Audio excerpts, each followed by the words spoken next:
বলা হচ্ছে পূর্ব পরিকল্পিত একেবারে পেশাদারি কায়দায় এই খুনের ঘটনা ঘটানো হয়েছে। আর এই যে পরিকল্পনা, অরিন্দমদা কি মনে হয়, মানে এটা ঠিক কতদিন আগে এরকম পরিকল্পনা করা হয়েছে?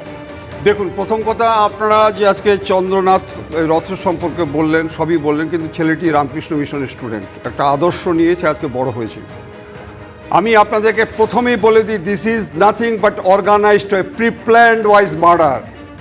দীর্ঘদিন ধরে তাকে রেকি করা হয়েছে এবং সে যে ভবানীপুরে যখন নাকি অক্লান্ত পরিশ্রম করছে একটা জায়গায়, সে তখন পরবর্তীকালে যখন ওই মিষ্টি খাওয়াচ্ছে, তুই মিষ্টি খাচ্ছিস, তুই গুলি খা। আমি আপনাদের আজকে সব জনসাধারণকে বলছি যে ঈশ্বরের অপার করুণা যে মিস্টার শুভেন্দু বাবু আজকে বেঁচে গেছে, কারণ টার্গেট ছিল তাকে মেরে দেওয়া। আমি আপনাদেরকে আবার দ্বিধাহীন কণ্ঠে বলছি, মিস্টার শুভেন্দু অধিকারীকে খুন করা কারণ আজকে সুপ্রিম কোর্ট গত মার্চ মাসে যে কথাটা বলেছিল, আমি আপনাদের বলি যে সেকেন্ড মার্চ 2026 যেটা বলেছিলেন, কি বলেছিলেন? সুপ্রিম কোর্ট বলেছিলেন যে most polarised state is West Bengal. আমরা কি জানি না ওখানে কি হচ্ছে? আইন শৃঙ্খলা সম্পূর্ণ ভেঙে যাচ্ছে। আমি আপনাকে জিজ্ঞাসা করছি ম্যাডাম, যে আমাদের 36টা স্টেটের মধ্যে কোন বিরোধী পক্ষের আজকে 32টা আজকে কেস স্টার্ট হয়? বিরোধী পক্ষকে আজকে 32টা কেস করেছে কেন? আউট অফ প্রিভিয়াস গ্রাস, যাতে সে আজকে ভোটে না জিততে পারে, সে আজকে যাতে সেই জায়গাটা না পৌঁছাতে পারে। অধিকারীর আত্মসহায়ককে খুনের ঘটনা পুলিশ তদন্ত করছে, অবশ্যই সেই তদন্তের দিকে আমাদের নজর থাকবে। তবে গাড়ি আটকে শুভেন্দু অধিকারীর পিএ কে খুন করা হয়েছে। ভয়াবহ হত্যাকাণ্ডের আগে থেকেই এলাকায় ঘুরছিলেন চন্দ্রনাথ রথের পথ আটকানো সেই নিসান গাড়ি। ঘটনাস্থল থেকে 1 কিলোমিটার দূরে নোয়াইখাল ব্রিজের সার্ভিস রোডে খুনের 3 থেকে 3.5 ঘন্টা আগে দেখা গেছিল ওই গাড়িটিকে। দেখুন প্রতিবেদন।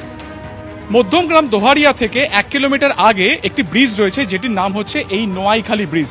এখান থেকে কিছু দূরেই হচ্ছে সেই দোহারিয়া, যেখানে চন্দ্রনাথ রথের গাড়ি আটকে ছিল, যে নিশান গাড়ি। সেই গাড়ি ঘটনার আগে 3 থেকে 3.5 ঘন্টা আগেও এই নোয়াখালী ব্রিজের যে পাশে সার্ভিস রোড রয়েছে, সেই সার্ভিস রোডে বেশ কিছুক্ষণ কিন্তু গাড়িটি ছিল।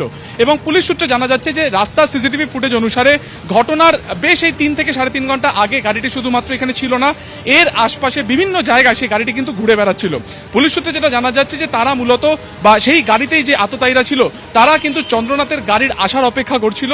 এবং তারপরই, অর্থাৎ যখনই চন্দ্রনাথের গাড়ি কলকাতা থেকে রওনা দিয়ে দোহারিয়াতে তার ফ্ল্যাটের দিকে যাওয়ার কথা ছিল, তার অনেক আগে কিন্তু এই ব্রিজের ওপর থেকে সেই নিশান গাড়িটি সোজা চলে যায় দোহারিয়াতে।